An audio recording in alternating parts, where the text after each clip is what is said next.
Greetings, class. Dr. Lutz, thank you for taking the time this afternoon to sit down and listen to my final project presentation. The topic that I selected was around the population of young of the year, or baby, brook trout from four different locations in the West Branch of the Little River and Ranch Brook at two different elevations across two different sample areas for each stream. This is near Stowe, Vermont, so that's where these tests took place. They've been testing some of those areas since 1988 and some of those areas since 1997. On a personal note, the brook trout is the first trout I ever caught that was is a little stream that runs behind the house where I grew up, and it was the first fish I ever caught, and in my opinion is probably one of the prettiest fish out there. And you can see a photo of me with a really nice one that I got this past summer. The brook trout is also really under threat in the wild for the usual things: habitat loss, invasive species, and to a certain extent overfishing, but that's not as big of a deal for these guys. The regulations around that are pretty good, but other factors, macro factors, are hurting them. And so my hypothesis, when I looked on the map, the Ranch Brook flows out of the mountains and is more remote, and the West Branch of the Little River abuts against one or two urban areas, and doesn't really flow out of the mountains, in as untouched of a fashion. So my hypothesis was that the mean sample numbers from Ranch Brook were going to be higher than the mean sample numbers from the West Branch. And so the null hypothesis in that case, where the researcher is testing that the Ranch Brook mean sample number is going to be higher, the null hypothesis is that the mean sample numbers of young brook trout from Ranch Brook will be less than or equal to the mean number from the West Branch. The alternative hypothesis, which is what I'm testing for, is that the mean sample numbers of young of the year brook trout in Ranch Brook is going to be greater than the mean sample numbers from the West Branch. I've also put that hypothesis here in symbols. If you need more on that, all my contact details are going to be at the end of this recording. The data source, when we first started in week 1, it looked like it might be a little difficult to do a hypothesis test and project like this because the data might not be forthcoming, but I found the Forest Ecosystem Management Collective. As I mentioned, they've been testing this data for a long time now. It took a little while to get them to respond, but once they did, they had no problem providing the data to me. The way they conducted the samples, basically they shocked sections of the river. There were 4 sections, 2 for Ranch Brook, 2 for the West Branch, all at slightly different elevations for each of the 2 locations. They shock sections of the stream. The fish rise to the surface. The researchers can then count the number of young of the year. Nice thing about brook trout is those young of the year from their markings are easy to identify. There are trout that look like young of the year that are actually, if they live year round in the stream, they stay very small.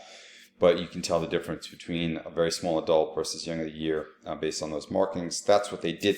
I've included the data source from the National Weather Service here as well, because I've got a secondary hypothesis that I dropped in at the end. I didn't do, I adjusted over the course of 5 weeks. I didn't do all my classwork on that hypothesis, but I will talk about it briefly at the end, so indulge me. The descriptive statistics here now, and looking at this, you can probably tell already that my hypothesis is not going to be accurate. Right, the 5 tests here across the board are lower in Ranch Brook. So the sample mean, the quartile 1 minimum, the median, quartile 3 max, they're all lower. Those 4, I should say, are lower in Ranch Brook than in the West Branch. I tested from 98 to 2018, 20 years or 21 years of data. There was a few more samples out of, so N was a bit higher out of the West Branch than it was out of Ranch Brook. I've got the histograms here. They're kind of small on this slide, but you can absolutely request those at the end of the presentation, and I will provide them. I've reported here with your standard 95% confidence interval the numbers here. So the lower limit for Ranch Brook was roughly going to be 32 trout. The upper limit is going to be 53 from those for the mean of a test sample. With 95% confidence, that test sample is going to produce in between these two numbers of trout. For the West Branch, numbers are higher. West Branch is going to have between 50 and 70 trout.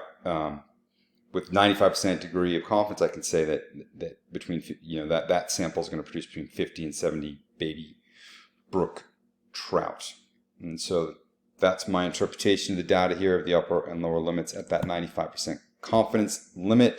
I've restated the null and alternative hypothesis here, as well as put it in symbols just for clarity. I chose an alpha or a significance level of 0.05. That is to say, there is a 5% chance that the type 1 error, which is that I show the null hypothesis as false, even though it's not false. So I reject it, even though it shouldn't be rejected.